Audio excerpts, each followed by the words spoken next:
Bienvenue dans le podcast captivant « Ceci n'est pas du coaching ». Ici votre animateur François Deschamps. On explore ensemble la liaison fascinante entre la science cognitive et le développement professionnel dans le monde des affaires. Avec une approche unique et éclairée, ce podcast vous amène dans un voyage passionnant à la découverte de votre voie unique en affaires.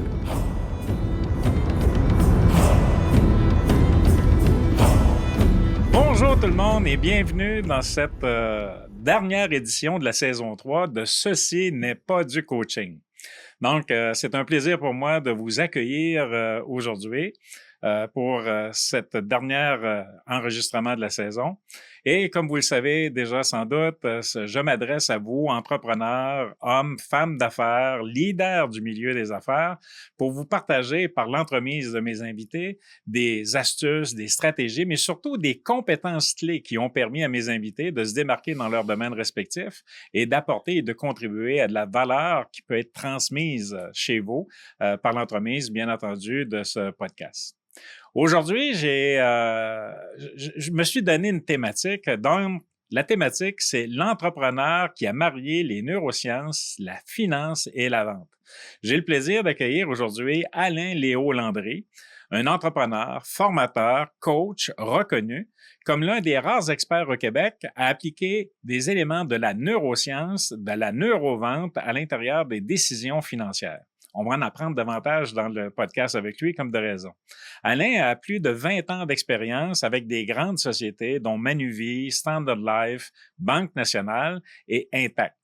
Il a tiré des constats très clairs de ses expériences qui lui ont permis de créer des programmes distinctifs, tout à fait uniques, qui se présentent à des personnes telles que vous, qui agissez dans le milieu de la vente, le milieu des affaires, pour tirer des avantages, bien entendu, et des bénéfices qui ont fait leur preuve au niveau cognitif. Donc, il a bâti deux programmes, un qui s'appelle Calme financier pour sécuriser les décisions des particuliers et l'autre qui s'appelle Clarté et Impact pour aligner l'intervention des conseillers. Comment, comme conseiller, on est en mesure de travailler avec son client et de développer des relations durables à long terme avec son client, de modifier le processus décisionnel pour passer d'une situation de vente à une situation d'achat, donc que le client vous achète vous-même. Donc, bref, Alain va nous parler plus en détail de ses concepts, des théories qu'il a explorées et bien entendu, je vais lui poser plein de questions et de sous-questions sur son background également. Donc, là-dessus, Alain, je te souhaite la bienvenue. Merci beaucoup de m'inviter, François. C'était un vrai plaisir. Bien, le plaisir est partagé. Dis-moi, Alain, au-delà des titres, au-delà de toutes les formations, là, au-delà des compétences que tu as, parle-nous du bonhomme. Le gars, là, c'est qui ça, Alain Léo Landry? Ben, écoute, c'est sûr que je me suis, qu'est-ce que je pourrais dire? Je me suis toujours intéressé à la nature humaine et particulièrement aux stratégies de décision. Puis j'ai eu un parcours assez varié. Écoute, j'étais ingénieur forestier de base, puis je me suis intéressé à la nature, mais j'ai eu la chance, ce qui va faire le parallèle, c'est que j'ai eu la chance d'être guide de pêche, puis je rencontrais des sommités mondiales, puis je leur demandais toujours qu'est-ce qui fait qu'ils réussissaient. Ouais. Puis de ça m'a amené à faire des réflexions, des stratégies que j'ai pu travailler au fil du temps. Donc, c'est autant une curiosité de la nature humaine, de comprendre la décision, pourquoi que les gens réussissent. Qu'est-ce qui fait qu'il y en a qui prennent des meilleures décisions que d'autres? C'est pas mal ça qui a été le corps central de tout ce que j'ai fait. Mais quand même, une formation, tu parlais d'ingénieur forestier à l'instant, une formation d'ingénieur forestier, qu'est-ce qui t'a dirigé vers le domaine de la finance? C'est tout simplement que j'ai rencontré une personne qui avait un cabinet de services financiers qui m'a vraiment stimulé à regarder ce volet-là. Puis je me suis très spécialisé en finance. Puis de ça a été vraiment une passion. Puis j'ai décidé, tiens, je vais aller à l'intérieur de cette industrie-là. Puis je pouvais continuer mon parcours de indépendance financière, prise de décision, réussite. Et je trouvais que c'était la meilleure approche que je pouvais développer. Puis, est-ce qu'il y a un lien à faire entre ta formation d'ingénieur et celle que tu as fait comme conseiller ou courtier? Ce que ça apporte, c'est sûr, c'est une rigueur. Tu sais, tu as une rigueur scientifique comme ingénieur, donc ça, c'est sûr que ça va... C'est toujours aller chercher la vérité, qu'est-ce qu'il y a sous-tendu scientifiquement. C'est ça qui a été le parcours pour mes autres études par la suite. C'est vraiment ça qui m'a amené. Il y a un processus, une réflexion, donc ça t'amène d'amener ça d'une façon plus structurée. Puis, as-tu des expériences plus particulières qui t'ont permis de façonner la personne que tu es aujourd'hui et façonner ton parcours? Ben, c'est sûr que quand je rencontrais, tu sais, j'ai été 20 ans dans l'industrie des services financiers, fait que j'ai eu à développer, comme directeur de développement des affaires, euh, l'approche des conseils avec les clients, etc. Puis de moi-même, quand on le fait aussi pour soi. Donc, j'ai toujours eu à perfectionner ça et de voir qu'il y a des choses qui fonctionnaient, d'autres qui ne fonctionnaient pas. Donc, c'est un parcours autant pour moi que pour les gens que j'ai pu soit coacher, former, accompagner, amener ces prises de décision-là. Puis, y a-t-il un élément marquant, par exemple, dans ta carrière dans le domaine des services financiers qui est venu teinter la direction que tu as prise aujourd'hui? Oui, ben c'est que quand on travaille plus particulièrement dans le marché financier, ben on sait qu'il y a des cycles, il y a des marchés positifs, des marchés négatifs, il y a des gens qui paniquent, alors qu'on se dit pourquoi qu'ils paniquent? Ouais. Pourquoi qu'il y a des gens, même très intelligents, très brillants, qui sont très rationnels, perdent tous leurs moyens. Alors là, c'est de là que je me suis dit, je peux comprendre, mais j'aimerais aller à fond. Et c'est là que je me suis mis à perfectionner mes études en neurosciences, soit au MIT à Boston ou HEC de Paris en finance comportementale, parce que la finance, c'est super intéressant, mais ça ne tient pas compte de la réalité de terrain. On est des êtres humains. Et c'est là que j'ai compris que le système du cerveau, que l'émotion est beaucoup plus fort qu'on pense, puis on se pense rationnel, mais on est beaucoup plus émotionnel qu'on peut le croire. Oui, puis il y a beaucoup d'études qui démontrent d'ailleurs que tout processus de décision chez un client, parce que là, on ne parle pas uniquement de vente, mais de décision, là, est teinté à plus de 90% par des émotions. Absolument. Puis je sais que j'avais écouté un de tes webinaires, là, tu me disais, je crois que c'était 60 000 pensées qu'on a. 60 à 70 000 pensées C'est par ça, jour. dont presque la grande majorité sont soit négatives et répétitives. C'est Ouais. exactement ça. Ouais. Puis c'est un chiffre qui paraît énorme, mais c'est des choses qu'on a à apprendre et penser. Et l'importance du discours intérieur, c'est là que c'est très fort. Parce que justement, on est plus souvent dans le négatif, dans le positif. Il y a un travail à faire. Puis quand on va regarder tantôt sûrement l'aspect du cerveau, comment il est constitué, pour comprendre pourquoi, que dans le fond, que ça nous déjoue si souvent que ça. Oui, tout à fait. Puis dis-moi, pour le bénéfice de nos auditeurs, là, OK, dans le domaine des services financiers, tu as joué quoi comme rôle? Tu as fait quoi en particulier? Parce que tu n'étais pas nécessairement, on dit, l'industrie de la finance, là, c'est différent que l'industrie de l'assurance. Donc, qu'est-ce que tu as fait là, comme rôle en particulier pour mettre en relief avec... Oui, absolument. Ben, j'ai travaillé un peu sur tout. J'ai fait de l'assurance, j'ai fait des placements, autant dans les fonds citoyens que des fonds mutuels. J'ai travaillé dans le domaine des valeurs mobilières, pas comme conseiller, mais sur l'angle. J'ai développé les meilleures pratiques d'affaires, par exemple à la Financière Banque Nationale. On travaillait avec les meilleurs conseillers, on échangeait les meilleurs processus. Et puis à partir de là, ben, on a dit quelle expérience client qu'on veut faire vivre aux clients. C'est là-dessus que j'ai travaillé le plus. Puis tantôt, tu parlais, bon, ingénieur, après ça, tu m'as parlé du MIT, du HEC à Paris, là. Mais qu'est-ce que tu es allé chercher là en particulier autre de ce que tu nous as mentionné à date, puis comment ça te sert aujourd'hui là, dans ce que tu fais?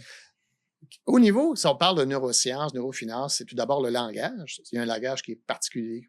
Il y a une expérience, une rigueur qui est très scientifique. Parce que moi, j'aime apporter des faits. Je ne veux pas que ça soit juste mon intuition. Je veux que ça soit la réalité de terrain. Puis surtout, c'est parce que ça fonctionne vraiment. Quand on comprend comment fonctionne notre système de cerveau, ça change complètement la vision qu'on peut avoir. Et puis, tu vois dans le marché qu'il y a quand même beaucoup de volatilité, Donald Trump, Ouais. les incertitudes, etc. Euh, Peut-être que lui-même ne comprend pas nécessairement son cerveau comme il devrait le comprendre. Là. Ça c'est une autre histoire.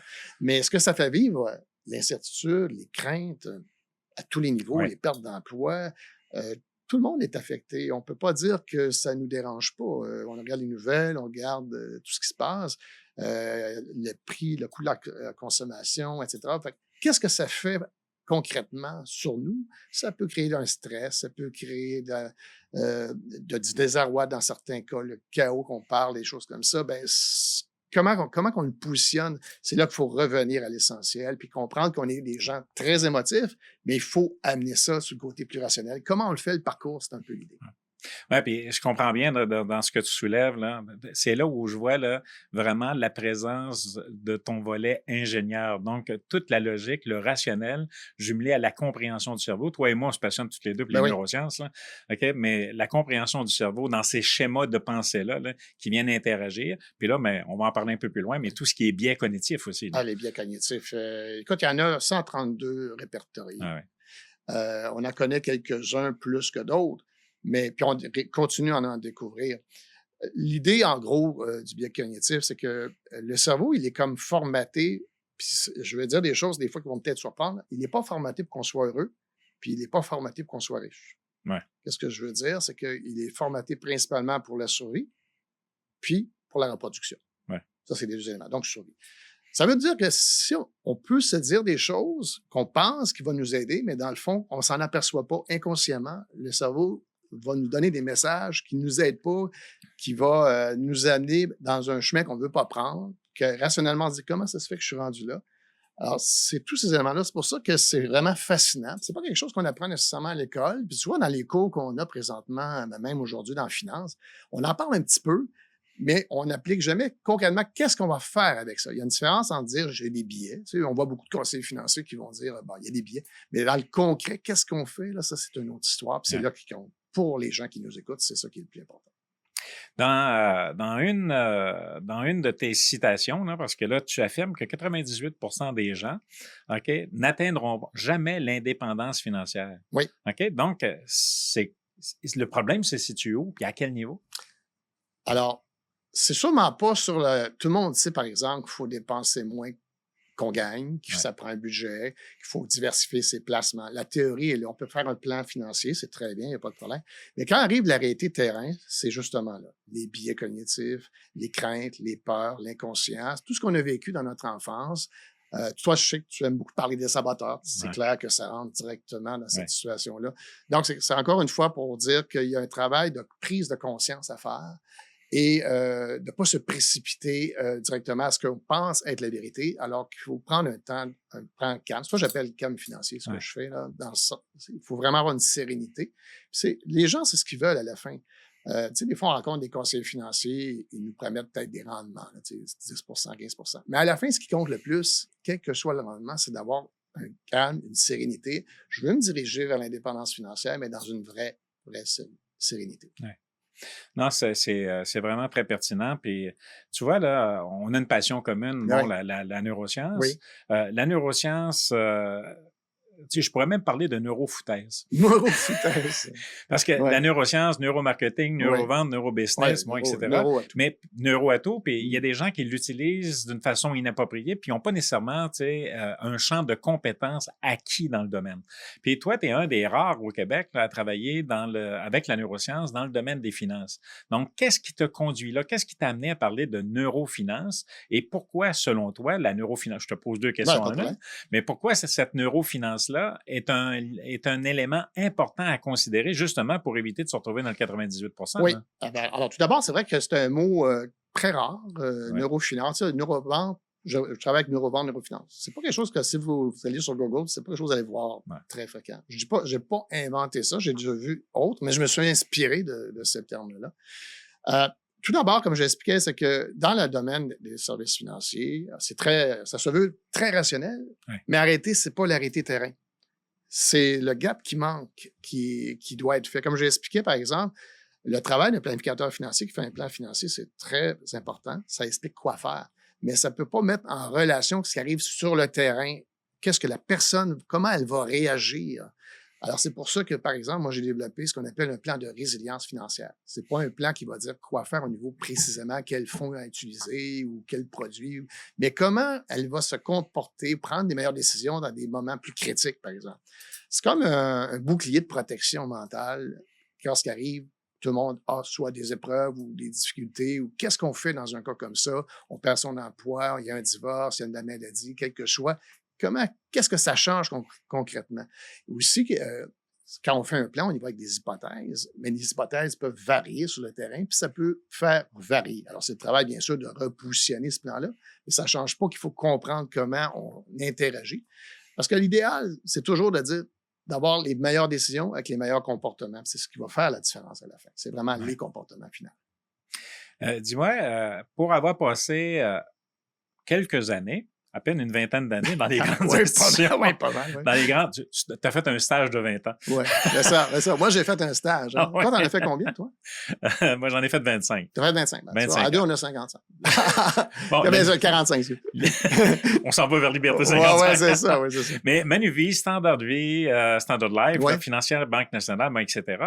Mais tu sais, tu parlais de biais cognitifs tantôt. Donc, il y en a plus de 100, 130 de répertoriés. Mais quel biais cognitif est le plus présent dans tes expériences de vie à l'intérieur du domaine de la finance que tu as vu, que tu as constaté? Ben, c'est sûr que, tu sais, si on prend par exemple ce qu'on appelle le biais de la perte, dans un sens, c'est comme dire que les gens ressentent la perte Ouais. 2,5 fois plus fort que le gain. Ça veut dire que même si ça peut aller bien, si moindrement il y a une perte, eh bien, la personne va ultra réagir et ça va l'amener, par exemple, à vendre ses actifs, ses fonds au mauvais moment. Ça, c'en est Ouais. un. Le deuxième, c'est le biais qu'on appelle du moutonnier. Là, je vulgarise. C'est-à-dire de je suis ce que les autres font en pensant que, tu sais, quand on entend une nouvelle, bon, par exemple, l'or monte. On Ouais. l'entend, là, tu sais, l'or monte. Bon, il y a beaucoup de monde qui vont dire, je vais acheter de l'or, mais il faut quand même être prudent parce qu'il peut y avoir des soubresauts.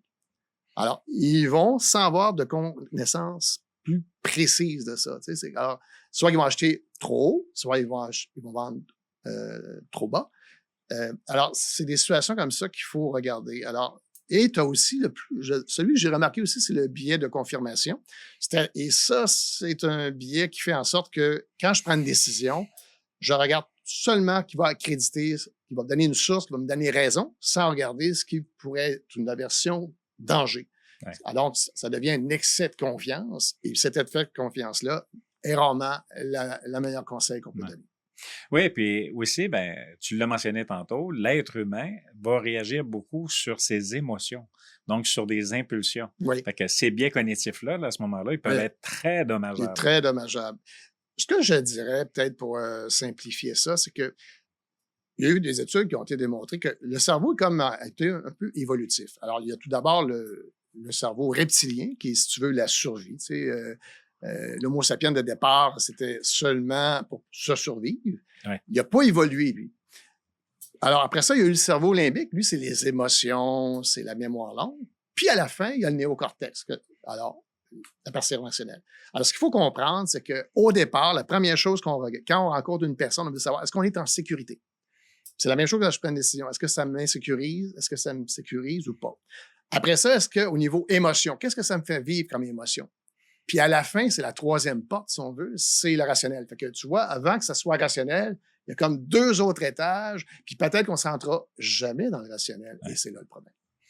Oui, puis je sais pas si tu es d'accord avec moi, mais moi, je parle de l'alignement des cerveaux. L'alignement des cerveaux, parce que, tu sais, au niveau de notre tête, là, on va avoir beaucoup plus de logique, oui. d'analyse, de compréhension.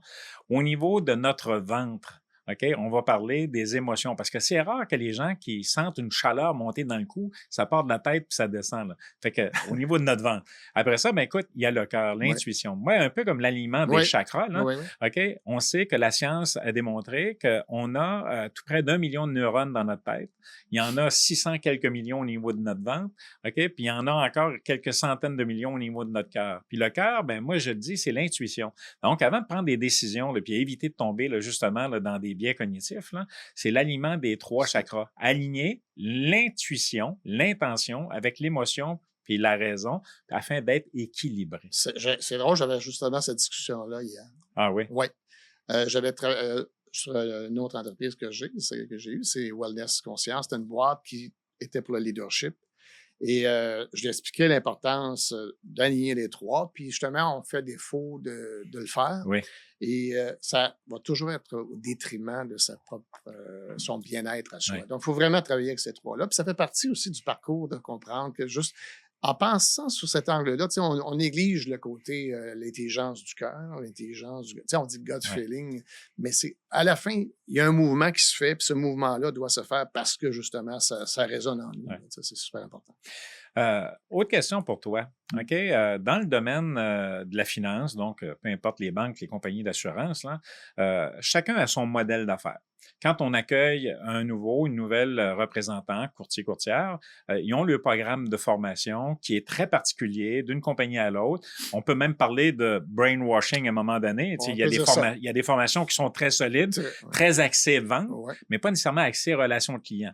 OK? Puis toi, tu as travaillé sur la relation client, la relation conseillée aussi avec le client, peu importe le type de produit, mais qu'est-ce qui te conduit là, puis à développer ton propre programme? Oui.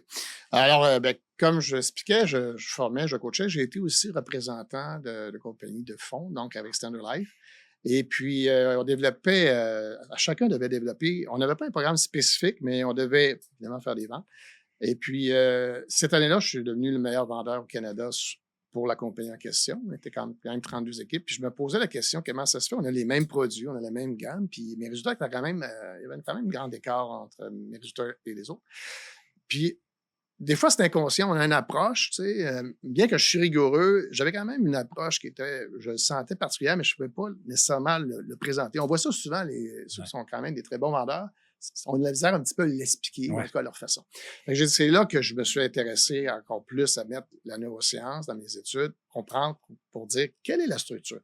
Puis je suis arrivé à la conclusion que la vraie histoire, c'est que je n'avais pas d'idée préconçue sur qu'est-ce que j'allais présenter. J'allais plutôt mettre un contexte pour ce que le client ou la personne soit ultra à l'aise pour qu'elle réalise elle-même qu'elle a un besoin. Je n'avais pas à lui positionner ou lui poser. Alors, c'est par une série de questions qui l'amènent à avoir sa réflexion à elle, comment qu'elle le ressent, le fait que ce qu'elle n'a pas, ça lui cause problème. Alors, je suis arrivé à la conclusion qu'il fallait que le coût de l'inaction soit plus fort que le coût de l'action. Ouais.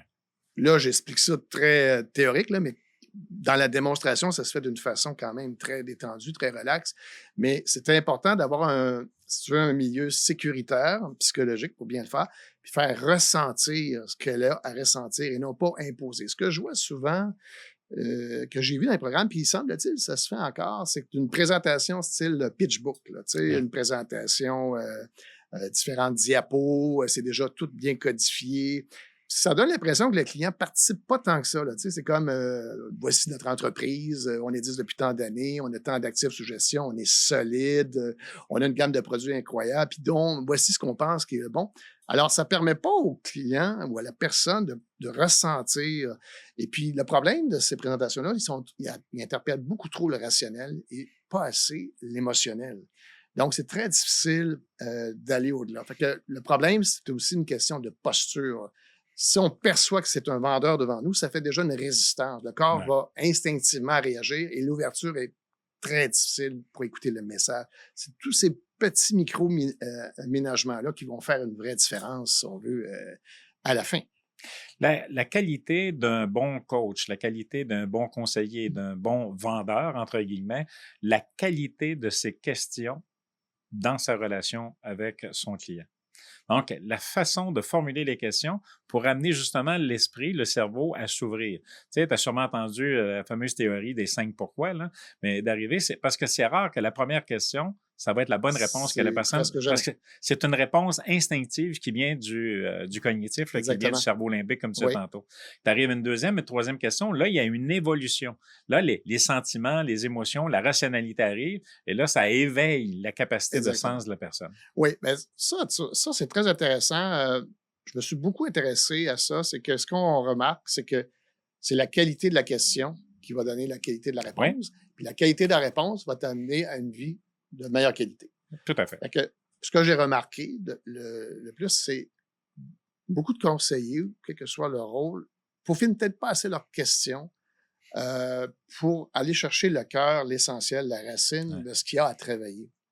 Alors souvent, puis on a vu ça souvent, tu as des représentants qui ont comme déjà leurs questions faites, leurs réponses faites, tout est donné, mais ça laisse pas ça. Alors c'est vraiment important de trouver, de se sentir, d'avoir cette connexion-là. Ensuite, il y a l'autre chose qui est super importante, c'est une question de timing. On voit ça souvent, il y a des conseillers qui vont pousser trop vite, pas assez vite.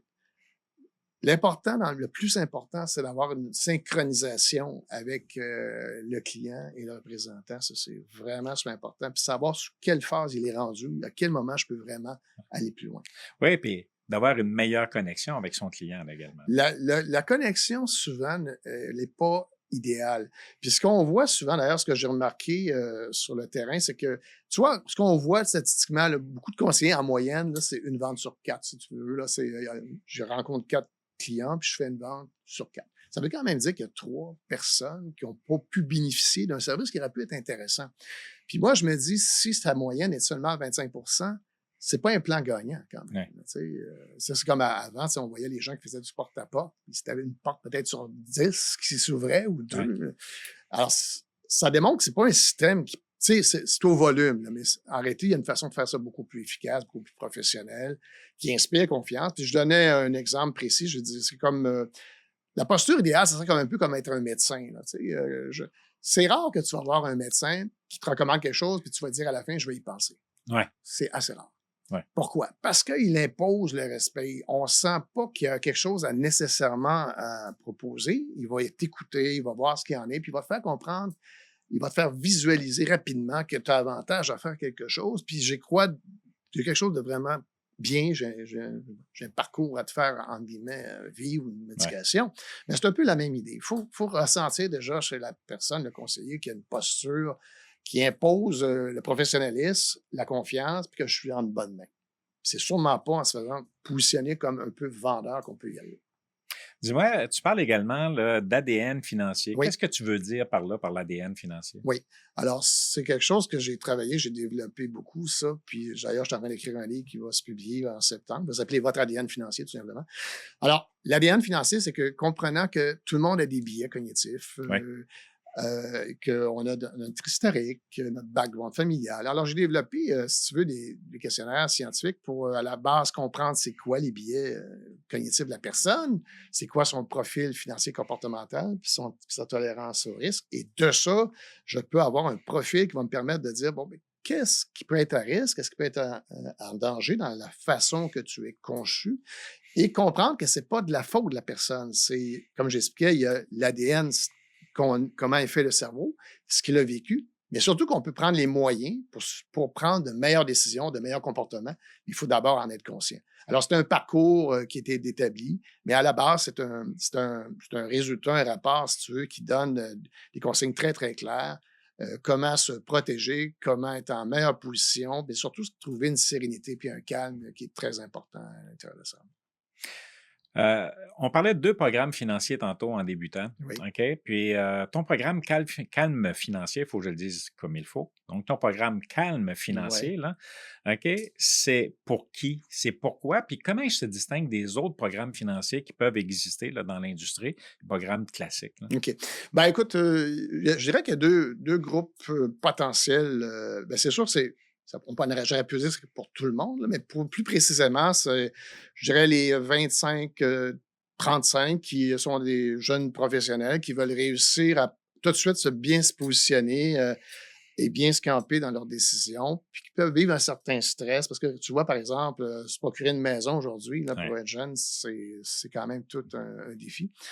Alors ça, c'est le premier groupe. Déjà, bien se positionner, partir comme il faut avec un bon système de décision comportementale. Le deuxième groupe, c'est celui qui est plutôt dans la quarantaine, là, qui a déjà un stress, savoir, je veux-tu être capable de prendre ma retraite? Je veux-tu pouvoir survivre jusqu'à 80 ans avec l'aspect financier, etc. Donc, c'est des groupes que je trouve qui sont très d'à propos pour faire ça, mais c'est vraiment dans le but d'avoir un parcours de sérénité financière pour atteindre l'indépendance financière.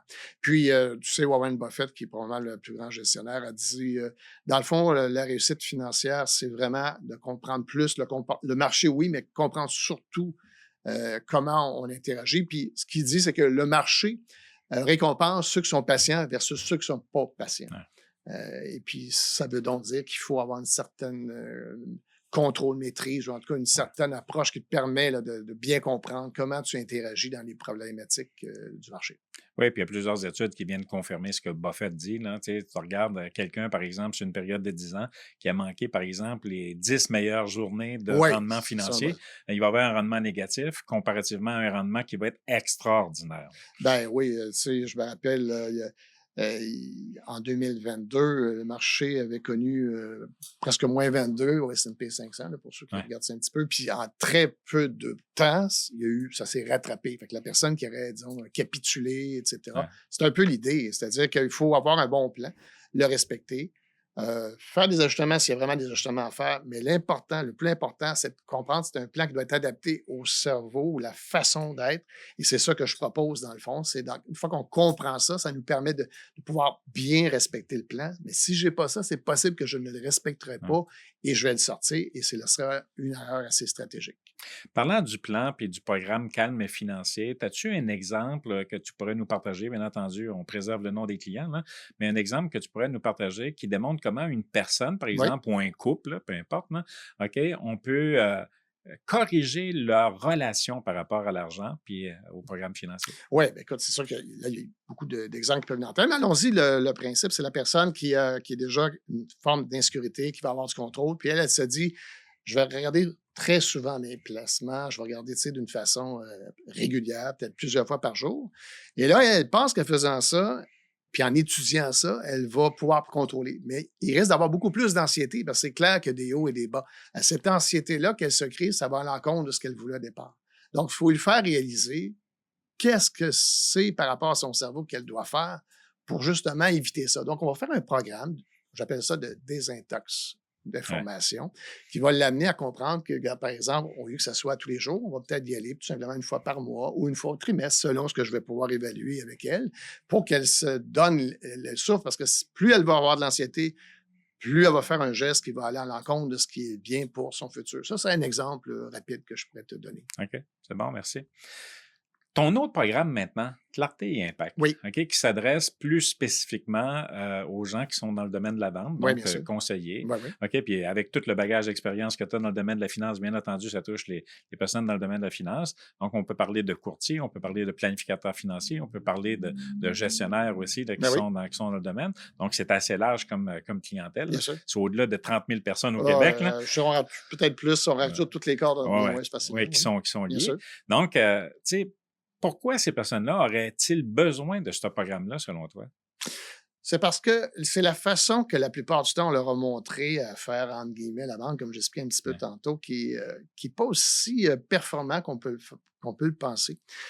Le programme est basé, comme il est dit, clarté, impact. Clarté, c'est pour travailler sur le mindset euh, du représentant, si tu veux, et sa posture. Parce que, par exemple, il y a des gens qui ont la difficulté à accepter le non, le rejet, puis c'est inconscient. Il appréhende la façon qu'il le fait. Il a à travailler avec une approche qui l'amène à avoir peur de la fin parce qu'il va avoir plein d'objections et tout ça. Fait que je travaille beaucoup, beaucoup sur l'aspect mental, les stratégies, ce qui a été étudié, ce qui a marché sur le terrain. Tu sais, quand tu as 20 ans d'expérience, tu as rencontré des centaines de conseillers. Je ne sais pas le nombre, mais je ne ouais, sais pas si c'est 1000, mais en tout cas, des centaines de conseillers. Tu vois rapidement les patterns. Tu vois réellement puis tu vois que pourquoi qu'il y en a qui ça semble plus facile que d'autres, c'est que ce soit en affaires, en sport ou tout, le mindset, c'est ta base. La fondation de tout programme devrait être le mindset. ouais, Toujours. Le mindset, c'est ce que. Alors, tu sais, il y a eu des études, le Carol Dweck qui a expliqué le mindset de croissance, le mindset, on peut dire, de ouais. pénurie ou fixe, là, qu'on appelle. Alors, déjà là, ça fait une grosse différence. Comment toi, tu te perçois, ça va se refléter avec ta représentation, avec ton client. Fait que ça, c'est le premier volet. On travaille beaucoup à l'intérieur de ça. Puis je vais travailler aussi dans leurs propres billets. Parce que les billets, c'est évidemment, les clients en ont, mais le conseiller aussi ou le représentant a ses propres billets. Donc, on va aussi évaluer ça. Je travaille, dans le fond, c'est un peu le corps est le même, tu sais, dans le sens, c'est les neurosciences par la prise de décision, mais je le fais des deux côtés de la table, autant du représentant et du client. Le deuxième volet, puis c'est là, je vais tout lui apprendre les phases, le timing, la stratégie de questionnement, de sécurisation, pour que ça soit très relax, pour qu'il comprenne que c'est le client de lui-même qui va lui venir le mouvement de faire quelque chose. Ouais. Là, ce que j'ai remarqué qui fait une grosse différence, c'est que dans le fond, c'est pas par plus argumenter, c'est pas en donnant plus d'informations, c'est en donnant une clarté au client que là, il va y avoir une action. On travaille plus sur la clarté. Ouais. Et puis, cette approche-là a donc nécessairement de l'impact. C'est pour ça que j'ai amené ça en deux volets, clarté et impact. Tantôt, en ouverture, on parlait de neuromarketing, de Oui, neurobusiness, de oui, neurofinance, mais toi, tu utilises également la neurovente. oui. Donc, quels sont les aspects à comprendre de la neurovente qui amènent des nouvelles techniques, de nouvelles façons de travailler qui sont bénéfiques pour la relation conseiller-client, là, bon, entreprise-client, mais qui permettent de pouvoir faire évoluer la relation entre les deux personnes en répondant mieux aux besoins du client? Quand je me suis intéressé j'ai regardé ce qui se passait, aux États-Unis, en Europe, tout ça, puis j'ai vu qu'il y avait, des études qui avaient été faites sur, le neuro-questionnement. Au départ, c'était commencé comme ça. C'est comme 7 phases, si tu veux, là, pour, amener le client. Mais ça se fait d'une façon, très naturelle, là. Tu sais, c'est pas je suis rendu à la phase Ouais. 1, 2, 3. Et je l'ai pris ça et je l'ai adapté à la réalité que ce que je perçois sur le terrain ici au Québec. Puis ce que ça amène vraiment là, un cheminement très relax, très naturel, pas de pression. Et la beauté de ça, c'est qu'il n'y aura pas comme la phase finale des objections. Elle sera comme fait dans le processus et non à la fin. C'est ce qui fait le plus peur aux conseillers, tu comprends? Ouais. C'est qu'à la fin, ils se disent, bon, il va sûrement avoir des objections. On les connaît tous, hein? Je vais y penser. Je vais en parler à mon conjoint ou à ma conjointe. C'est pas dans mes moyens actuellement. Mais Ouais. si c'est bien fait à la base, en amont, ces questions-là ou ces raisonnements-là sont comme déjà éclaircifiés parce que lui-même va réfléchir Ouais. par l'approche que je vais apporter. C'est une approche complètement différente et c'est ça qui fera la beauté. Et ce que ça fait, c'est que ça augmente le taux de réussite. Tu sais, comme je disais tantôt, 1 sur 4, on peut penser plus à 2 sur 4, 3 sur 4, dépendamment avec Ouais. le temps.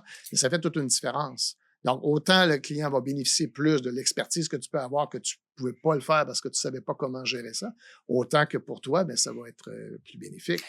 Oui, puis ce que je dis là-dessus, je rebondis sur ce que tu dis, là, puis bon, j'ai vécu des Ben expériences oui, aussi, mais ce que je dis, c'est qu'au lieu d'arriver avec une petite télévision portative, là, genre un portable, puis faire un show de boucan chez un client, puis le noyer d'informations, d'affirmations, puis de statistiques, OK? Ce que tu enseignes, c'est vraiment de prendre soin d'avoir une discussion, une relation sur des bases solides avec la clientèle, puis le client va travailler, il va participer tout au long du processus, puis ça va éviter de se retrouver à la fin où il n'a pas compris, il n'a pas saisi les enjeux, puis là, il se sent distant, puis il n'ose pas dire à son conseiller, ben écoute, j'ai pas compris ce que tu me dis. exactement. Ben, comme j'expliquais, c'est comme l'antithèse de la vente qu'on Ouais, connaît le modèle. On amène par des questions, par des mots, à amener des images, si tu veux, au client qui va se mettre en position de comprendre qu'il faut qu'il bouge, il faut qu'il fasse ouais, quelque chose. Et il va comprendre que c'est le bon moment de le faire parce que je sens que la personne m'a aidé. C'est comme un accompagnateur ouais. de prise de décision qui amène une clarté réelle au client. Et c'est ça qui fait la différence. Donc, il sent que la personne m'a permis de prendre la bonne Ouais. décision. Je n'avais pas vu cet angle-là. Il m'a fait réaliser que si je ne fais pas quelque chose, va être à mon détriment. Ouais. C'est pour ça que c'est une approche qui est totalement super intéressante et qui donne des résultats supérieurs. Dans le cadre de ton programme, tu sais, clarté et impact, quelqu'un là, qui s'inscrit, là, OK? Je suis un conseiller, je suis actif, puis je m'inscris à ton programme Clarté et Impact, OK? Je vais ressortir avec quoi? Quels résultats puis-je m'attendre là, qui vont venir des bénéfices pour moi dans mes relations clients? Tout d'abord, d'être en meilleure posture, me sentir déjà plus légitimé de bien le faire. Déjà, mon intention va être mieux positionnée dans ce que je fais et je vais sentir que je suis là pour vraiment aider parce que j'ai la conviction que je peux vraiment aider la personne. Je vais avoir moins d'objections. Le résultat, le cycle, entre guillemets, de vente va être plus court. Et je vais surtout faire en sorte que, on a aussi l'aspect, tu sais, les références par la suite. Ils vont se faire beaucoup plus naturels parce qu'ils vont pouvoir dire la façon que j'ai eu cette relation d'affaires, entre guillemets, avec cette personne-là, beaucoup plus professionnelle, beaucoup plus à mon intérêt. On y gagne à tous les niveaux. Donc, je diminue de beaucoup les objections potentielles. Comme je l'ai expliqué, il n'y aura pas ce type d'objection-là à la fin, ça se fait. Relation plus agréable, plus de professionnalisme et sentir que j'ai vraiment accompli ma mission. Merci beaucoup. Puis, tu vois, tu parles de posture, fait quelquefois tu parles de Oui, posture. OK? mais je reviens à ta posture. Quelles sont les compétences acquises au fil des années que tu as, puis peut-être qu'il y en a certaines qui étaient naturelles, que tu as peaufinées, puis bon, amenées à un niveau plus haut, mais quelles sont les compétences qui permettent à Alain Léo de pouvoir se retrouver dans le rôle qu'il est aujourd'hui, puis qui lui permettent de progresser? Puis, tu sais, les programmes, tu as beaucoup de nouveautés, tu as de l'innovation là-dedans, puis il y a une mission Ben aussi oui, en c'est ça, arrière de ben tout oui, ça, ben de oui. faire une différence, là, autant pour le conseiller que la clientèle, mais quelles sont les compétences clés chez toi? Ben, les compétences, c'est ma rigueur professionnelle, c'est-à-dire j'ai un langage, j'ai une rigueur, j'ai 20 ans d'expérience terrain, j'ai étudié d'une façon professionnelle à haut niveau. J'ai un esprit de synthèse qui m'a permis de l'amener aussi en parcours. J'ai fait beaucoup d'années de coaching. C'est différents volets qui me permettent donc l'expérience terrain, de l'avoir vécu des deux côtés de la table. J'ai aussi, bien sûr, été client, j'ai été conseiller, j'ai travaillé avec des conseillers, j'ai travaillé à plusieurs niveaux, je travaille avec des leaders. Mais l'expérience, c'est d'avoir le langage, la rigueur, l'expertise, l'expérience terrain, puis des résultats. OK. C'est quand même excellent. Puis, comment tu vois, comment tu le transmets, ça, à l'intérieur de tes deux programmes, entre autres, là? Dans le fond, tu veux savoir la méthodologie, Oui. c'est ça? Bon, la méthodologie, bien, il y a évidemment, ça prend quand même une certaine forme de conscientisation. Donc, je passe, comme j'expliquais, différents tests qui me permettent de voir avec qui je suis. On fait un échange. On fait après la suite, il y a un volet un peu de formation, bien sûr, qu'on prend ça, mais beaucoup, beaucoup d'accompagnement. C'est beaucoup d'expérience terrain. Je crois que la formation uniquement permet pas de faire. En fait, c'est de la transformation. Formation, ça a un volet, mais ce qu'on veut, c'est de la transformation. On veut amener la personne à se transformer. Donc, c'est aussi pédagogique, transformer, mais aussi expérience terrain. Ouais. Ces éléments-là m'apparaissent parce qu'on voit plusieurs types de formations, c'est très bien. On ressort de ça quelques idées, mais ça ne nous permet pas de s'ancrer, d'avoir de vraiment le posséder, si on veut. Ouais. Donc, on n'a pas le choix d'aller sur le terrain, d'avoir des feedbacks, de voir comment on peut s'ajuster, puis de sentir sur quel point précis qu'on peut travailler qui va faire toute une différence. Puis ça, c'est unique à chacun. C'est pour ça que quand je dis le mot ADN, ça veut dire que c'est unique à chacun. Ouais, c'est ça. Tantôt, avant justement de rentrer en ondes, on parlait toutes les deux là, de Oui. la pyramide d'apprentissage, Oui. là, établie un peu sur les principes de la pyramide de Oui. Maslow. Là. Oui. Mais tu sais, dans les modes d'apprentissage, on a un mode actif, puis on a un mode passif. Le mode passif permet très peu. Donc, les formations traditionnelles, c'est des formations qui vont durer quelques heures, demi-journée ou 2, 3 demi-journées, là, OK? Mais elles ne permettent pas d'aller aussi loin que là où tu vas. Parce que dans l'apprentissage actif, ben là, on amène les gens à faire des jeux de rôle, des simulations, à mettre en pratique, à exercer, puis à enseigner eux-mêmes ce qu'ils ont appris. Ben oui, exactement. Je dois te dire, au début, moi, j'étais professeur collégial. OK? OK? J'enseignais les sciences de l'environnement. Fait on apprenait de façon pédagogique, Ouais. comme il était. Il y avait quand même d'expérience terrain, mais c'est clair que c'était quand même plus limité. Tu sais, Ouais. c'est comme l'étudiant faisait ses devoirs, on avait des examens, puis dans le fond, c'était beaucoup de mémorisation. Ce qui aujourd'hui, d'ailleurs, c'est un autre sujet, on pourrait parler que l'éducation pourrait être reformulée parce que, écoute, avec l'intelligence artificielle, apprendre des choses par cœur, disons que c'est moins utile, là, et c'est plutôt travailler sur la créativité qui serait l'innovation. Alors, moi, je crois sincèrement que c'est vraiment le plus fort qu'on peut faire, l'ultime, c'est tout ce qui est plus proche de la simulation. Simuler la réalité. Fait que dans ce cas-ci, c'est encore plus simple quand les conseillers représentent déjà des clients. Donc, on travaille à ce qu'on puisse comprendre qu'est-ce qui s'est passé dans cette rencontre-là, qu'est-ce qui aurait pu être amélioré. Mais c'est clair qu'il doit y avoir de l'expertise laboratoire, humaine, terrain, et d'avoir le plus rapidement possible les ajustements qui peuvent être apportés. Mais à la base, il faut que le conseiller ait déjà une certaine forme de confiance, qu'il soit à l'aise avec cette approche-là. C'est ça tout le travail. C'est pour ça que c'est ultra personnalisé. Ton passage au HEC de Paris et au MIT, là, ils t'ont apporté quoi concrètement dans le rôle que tu joues aujourd'hui?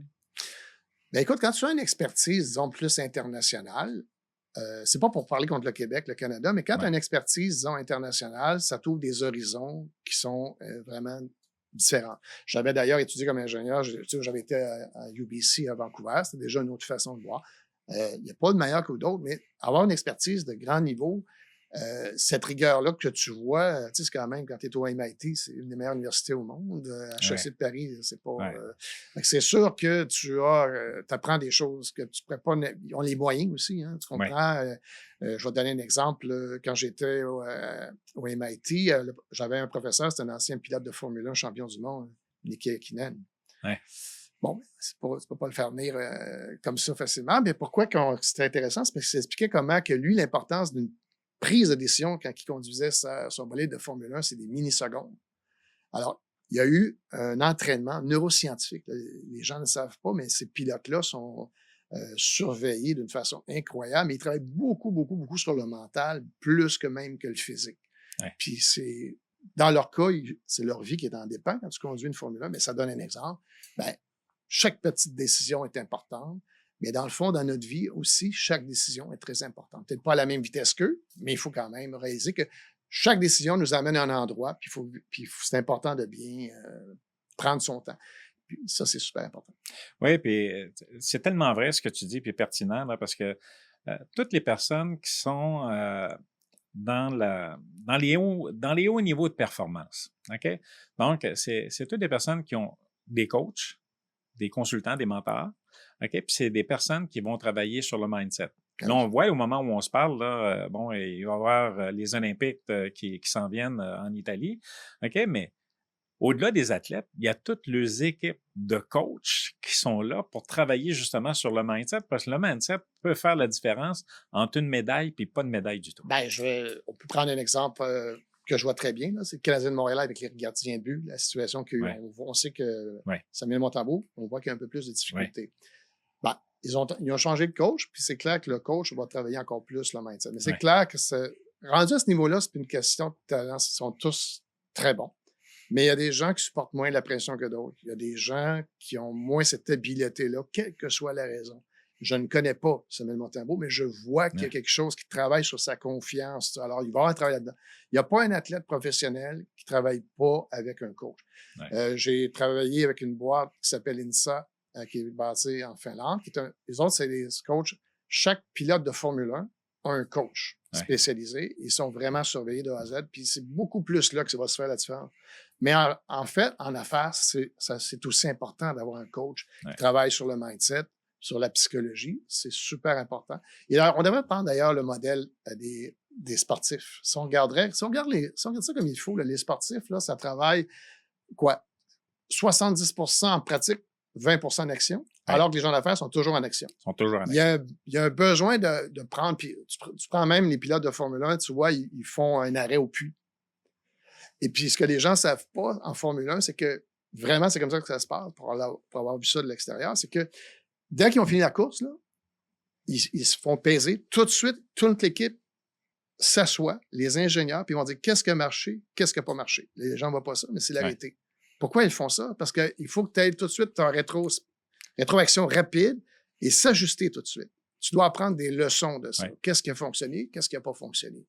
Alors, si eux, les professionnels à ce niveau-là, le font, mais je pense qu'il y a des leçons à tirer de ça, puis c'est très important. Oui, puis l'analogie avec la Formule 1, c'est très exact. Les gens en affaires, ils vont entrer au travail le matin, ils vont à peine arrêter pour prendre un lunch puis un verre d'eau, OK? Puis ils vont travailler toute la journée, non-stop, puis ça va continuer le soir chez eux. Okay? Tandis que les Formule 1 qui figurent parmi les voitures les plus puissantes, les plus sophistiquées au monde, vont arrêter au puits, faire un plein d'essence, de gasoline, faire un plein d'énergie, être en mesure de changer les pneus, puis on a des propriétaires d'entreprises qui ne prennent pas ce temps-là. Donc, c'est sûr que le mindset ne peut pas suivre dans ce temps-là. Quand on y pense vraiment, là, puis pour ça, je vais donner l'exemple tantôt du joueur de hockey du Canadien, c'est clair que c'est vraiment ça la différence.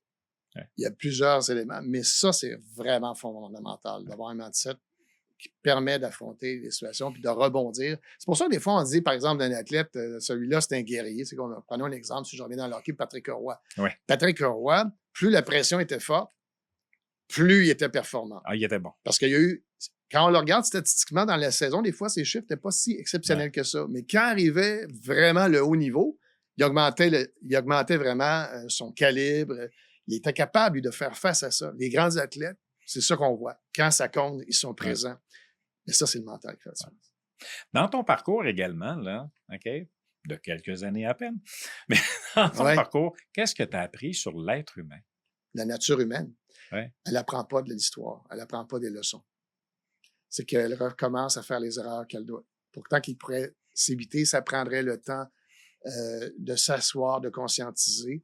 Je pense qu'on peut dire ceci, c'est qu'une vie qui vaut la peine d'être vécue, vaut la peine d'être, en guillemets, si tu veux, analysée. Prendre le temps de comprendre. Tu sais, on a deux façons d'apprendre. On peut apprendre les erreurs des autres ou des siennes. Je pense que c'est mieux d'apprendre les erreurs des autres. Ouais. C'est moyen, ça coûte moins. Donc, il y a aussi ça. Comprendre ce que d'autres ont vécu. On est tous des êtres humains. L'être humain d'il y a 200 ans, puis l'être humain d'aujourd'hui a des choses à vivre. Les difficultés ne sont pas les mêmes, mais comme je disais, la façon qu'on est structuré, le cerveau, il est structuré de la même façon. Donc, il faut savoir composer avec ça. Puis c'est clair que il peut y avoir de l'inconscient, comme je te disais, tu travailles avec les saboteurs, tu le sais très bien. Tu disais, je me rappelle, entre 0 et 7 ans, c'est là que ça. Puis c'est comme un peu figé, mais là, il faut sortir ça. Ben, c'est ça. Ben, ça, c'est un travail qui en vaut la peine, qui va faire une différence. Puis quand on veut vraiment s'améliorer, c'est ça qu'il faut faire. Il faut prendre un temps pour soi, réfléchir.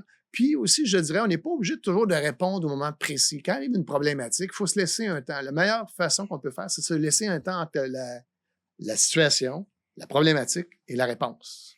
Ouais. Ça vaut la peine de prendre plus un temps. Oui, puis c'est un peu la même chose que la loi de Pareto. Donc, l'être humain, là, qui est dans l'exemple qu'on donnait tantôt, là, qui est du matin au soir on the go, là, pour prendre l'expression anglaise, donc arrête pas.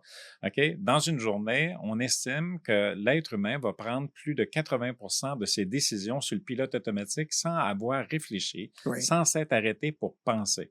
Donc, le 20-80 est là. Ça veut dire qu'il y a 20% du temps que je vais prendre mon temps.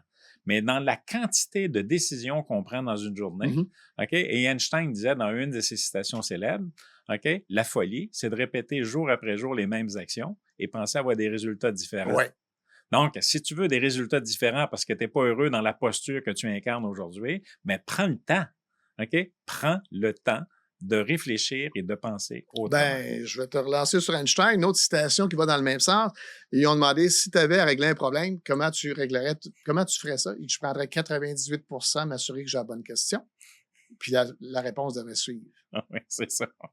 C'est ça. Fait que, mais prendre le temps de se poser les bonnes questions, puis dans l'approche que tu suggérais tantôt, mais c'est ça, prendre le temps de réfléchir. Et ce qu'on échangeait aussi en dehors des ondes, là, okay, ça prend 5-6 questions pour trouver le fondement d'un raisonnement. Là. Puis je ramène, moi, sur l'impossible. Fait que Apollo 13. Là, Apollo 13, oui. Ah oui, probablement tout le monde a vu le film. Oui, quand l'ingénieur de la NASA, tu sais, il dit à son équipe, tu sais, il met des bouts de... Oui, je me rappelle. Il met des bouts de tuyaux, puis des boîtes de carton, puis du duct tape sur la table. Là. Puis là, ils ont dit, mais écoute, non, c'est impossible, on ne peut pas le faire. Il dit, non, impossible, c'est pas la bonne réponse. Vous allez le faire. Tu sais, on va trouver une solution pour amener ces gars-là là, vivants sur Terre. Ils ont trouvé une solution parce qu'ils ont sorti de la raison traditionnelle. Ben, c'est drôle que tu dis ça parce que moi, je connais Robert Dill, qui est un des fondateurs de la PNL. Et puis, imagine-toi, son premier client, c'était Steve Jobs. Ça commence bien une carrière, ça. Hein? Ça débute bien. J'ai dit, comment il était, Steve Jobs? Il dit, c'est sûr, il me dit que c'était un être un peu exécrable. Tu sais, c'était quelqu'un qui était un petit peu... il n'était pas facile. Mais les gens le suivaient pour une raison. C'est qu'il était capable d'amener beaucoup plus loin ce que les gens pouvaient voir. Et puis, on peut quand même dire que c'est un des plus grands génies de son temps en marketing. Pour lui, tout était possible. Il n'y avait pas de raison de ne pas le faire. Je me rappelle, pour revenir à ça, Henry Ford, l'histoire d'Henry Ford, qui évidemment, on peut dire quasiment, il a inventé la voiture. Quand il voulait faire un perfectionnement, les ingénieurs souvent lui disaient, ce que tu nous demandes, c'est impossible. Il dit, vous allez trouver la réponse, sinon vous allez tous être congédiés.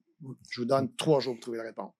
Puis cette pression-là qu'il les mettait en disant, bien, s'il croit, il croit, permettait de trouver des solutions qu'autrement, il n'aurait pas trouvées. Fait que c'était encore une fois la force de la créativité, de l'innovation, puis d'avoir cette capacité de dire, je pense que je peux faire quelque chose. Et sortir des sentiers battus. Surtout parce que, puis pour revenir là-dessus, pour faire le pont, il dit, si j'aurais demandé aux gens qu'à l'époque, le transport, c'était les chevaux, il aurait dit, une voiture, c'est impossible.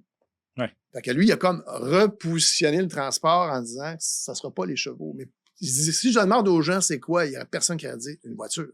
C'est un peu encore la même réflexion, si on veut. C'est bon. Dis-moi, on tire à la fin, non, mais les personnes qui nous écoutent aujourd'hui, là, peu Ouais, importe la profession, peu importe le domaine, on parle de la finance, on parle de la vente, ouais, on parle de la relation conseiller, oui. même de la clientèle qui peut nous écouter, là. S'ils devaient retenir une chose en particulier de notre entretien aujourd'hui, ça serait quoi? Ben, je te dirais que de faire en sorte de prendre son temps, de pas réagir d'une façon instinctive, Ouais. de faire en sorte si par exemple que j'ai une émotion, de la nommer, elle va avoir moins de force. Mais le plus important, c'est que la bonne question, c'est de se poser qu'est-ce qui va faire que ça va rendre claire ma situation et non Ouais. pas quelle est la meilleure solution. Qu'est-ce qui va me permettre que ce soit clair ce que je vois et de travailler dans ce sens-là. Pour quelqu'un qui nous écoute, Oui, OK? Puis qui là, il se dit, là, ah, écoute, non, non, là, moi, il y a une opportunité qui se présente en avant de moi. J'ai une personne qui se présente ici, puis qui est alignée en plein avec ce que j'ai besoin là où je veux aller. oui. Donc, il fait quoi, là, s'il veut commencer dès cette semaine à travailler sur lui, travailler sur son mindset, et aussi avec les deux programmes que tu proposes, là, autant un que l'autre, là, qui les intéressent. Donc, il fait quoi, cette personne-là? Là? Ah, tu veux savoir est-ce que si je peux l'aider dans ce sens-là Ben, je ou tout pense ce que oui. Tu peux-tu je l'aider? pense que oui, ben oui, certainement. Ben, écoutez, est-ce que je pourrais dire, ben, tout d'abord, j'ai mon site qui s'appelle Cam Financier. J'ai aussi, on peut donc me contacter par ce site-là. J'ai aussi mon courriel qui est a.landry@camfinancier.com. Puis j'ai aussi mon numéro de téléphone qui est le 438-499-77-78. Ça va me faire vraiment plaisir de voir, d'évaluer la situation. Puis j'ai quand même beaucoup de ressources, beaucoup d'expertise, surtout très adaptées. Puis c'est pour les gens qui veulent vraiment se donner la chance, les moyens de dire je veux avoir une qualité de vie supérieure, puis je veux prendre des décisions qui sont pour mon bien, puis comprendre que le cerveau n'est pas toujours mon allié, mais il y a une façon que je peux l'amener à l'être, puis de quelle façon, c'est ce que j'aimerais comprendre. Ouais. Et c'est des beaux parcours que je peux proposer. C'est bon.